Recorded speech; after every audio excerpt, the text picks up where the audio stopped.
Welcome to the locked room. Stories from the golden age of mystery and crime fiction. I'm Mardell, reading The Case of Jennie Brice by Mary Roberts Reinhardt. Chapter 9. The coroner held an inquest over the headless body the next day, Tuesday. Mr. Graves telephoned me in the morning, and I went to the morgue with him. I do not like the morgue, although some of my neighbors pay it weekly visits. It is by way of excursion, like Nickelodeons or watching the circus put up its tents. I have heard them threaten the children that if they misbehaved, they would not be taken to the morgue that week. I failed to identify the body. How could I? It had been a tall woman, probably 5'8", and I thought the nails looked like those of Jennie Brice. The thumbnail of one was broken short off. I told Mr. Graves about her speaking of a broken nail, but he shrugged his shoulders and said nothing. There was a curious scar over the heart, and he was making a sketch of it. It reached from the center of the chest for about 6 inches across the left breast, a narrow, thin line that one could hardly see. I felt sure that Jennie Brice had had no such scar, and Mr. Graves thought as I did. Temple Hope, called to the inquest, said she had never heard of one, and Mr. Ladley himself at the inquest swore that his wife had had nothing of the sort. I was watching him, and I did not think he was lying, and yet the hand was very like Jennie Brice's. It was all bewildering. Mr. Ladley's testimony at the inquest was disappointing. He was cool and collected, said he had no reason to believe that his wife was dead, and less reason to think she had been drowned. She had left him in a rage, and if she found out that by hiding she was putting him in an unpleasant position, she would probably hide indefinitely. To the disappointment of everybody, the identity of the woman remained a mystery. No one with such a scar was missing. A small woman of my own age, a Mrs. Murray, whose daughter, a stenographer, had disappeared, attended the inquest, but her daughter had had no such scar and had worn her nails short because of using the typewriter.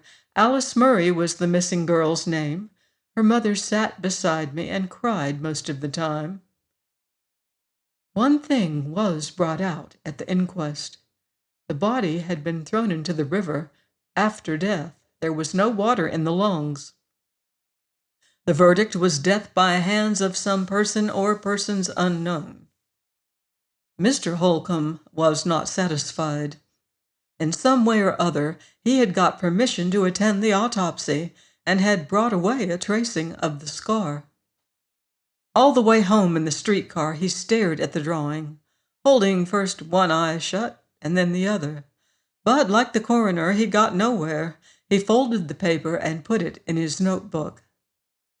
"Nonetheless, Mrs. Pittman," he said, "that is the body of Jennie Brice.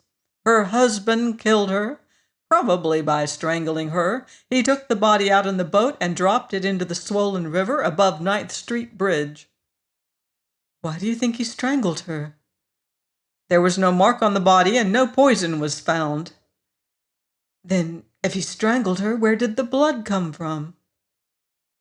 "I didn't limit myself to strangulation," he said irritably. "He may have cut her throat." "Or brained her with my onyx clock," I added with a sigh, for I missed the clock more and more. He went down in his pockets and brought up a key. "I'd forgotten this," he said. "It shows you were right, that the clock was there when the Ladleys took the room. I found this in the yard this morning." It was when I got home from the inquest that I found old Isaac's basket waiting. I am not a crying woman, but I could hardly see my mother's picture for tears. Well, after all, that is not the Brice story. I am not writing the sordid tragedy of my life. That was on Tuesday.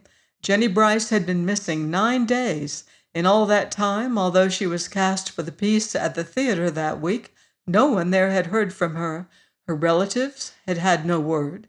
She had gone away, if she had gone, on a cold March night in a striped black and white dress with a red collar and a red and black hat, without her fur coat, which she had worn all winter.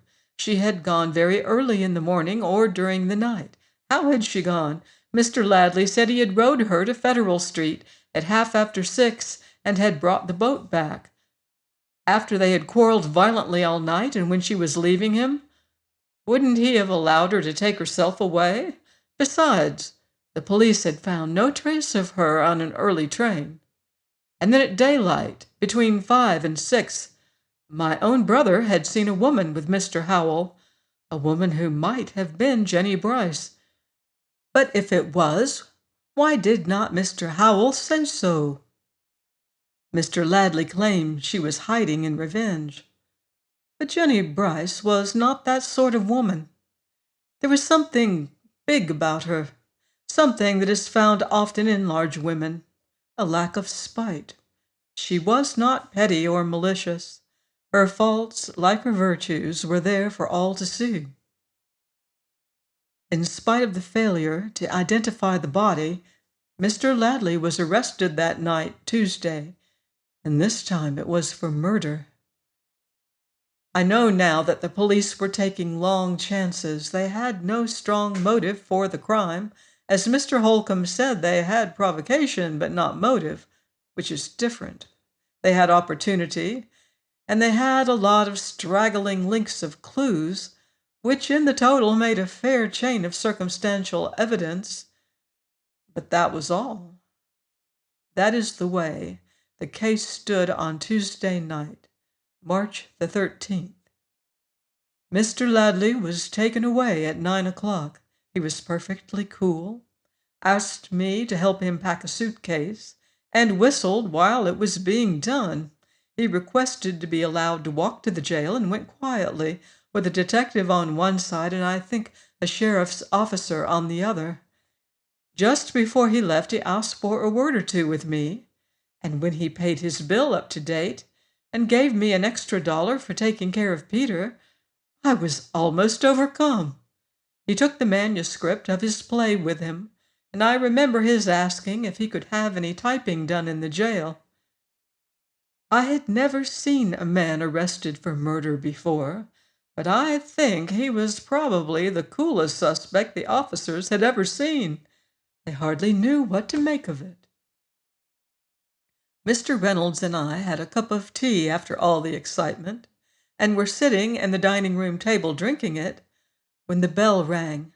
It was Mr. Howell. He half staggered into the hall when I opened the door, and was for going into the parlor bedroom without a word.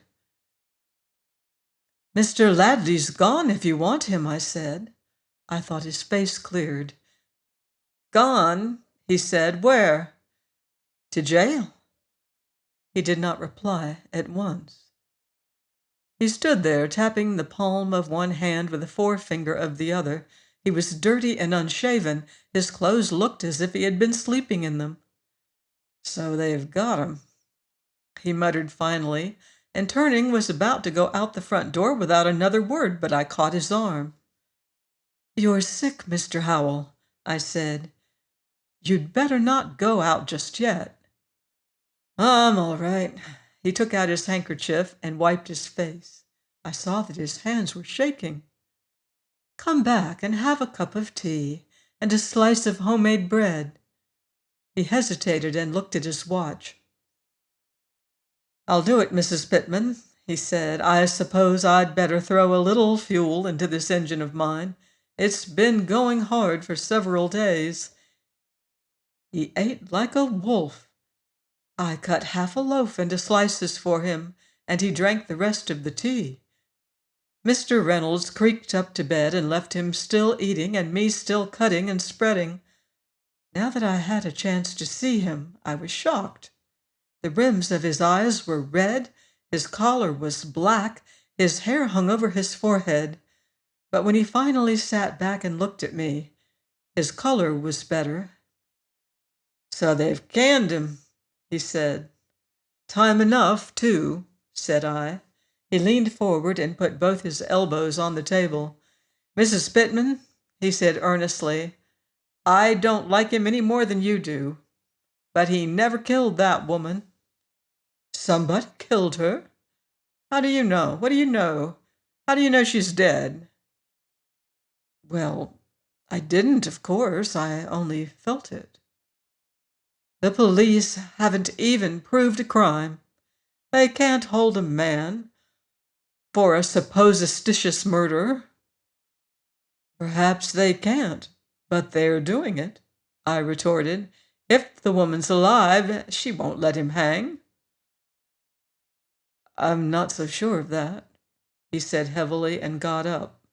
He looked in the little mirror over the sideboard and brushed back his hair.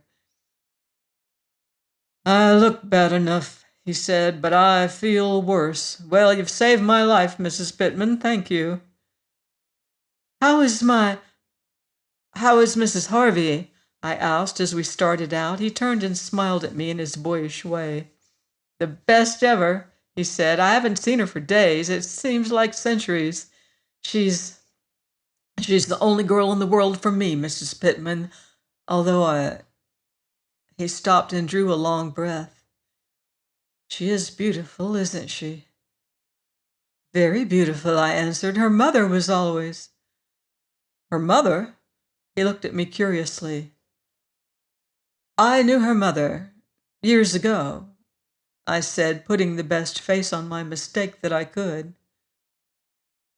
"Then I'll remember you to her if she ever allows me to see her again. Just now I'm persona non grata." "If you'll do the kindly thing, Mr. Howell," I said, "you'll forget me to her." He looked into my eyes and then thrust out his hand.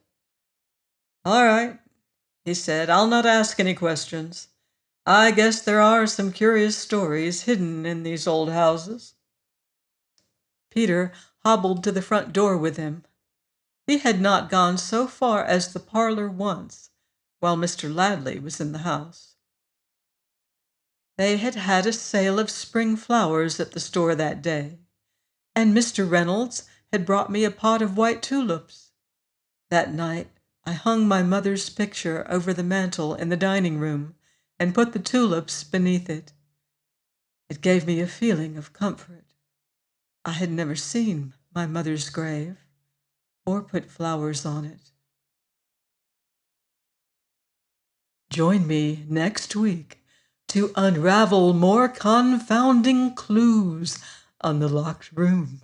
In the meantime, beware of footsteps in the dark.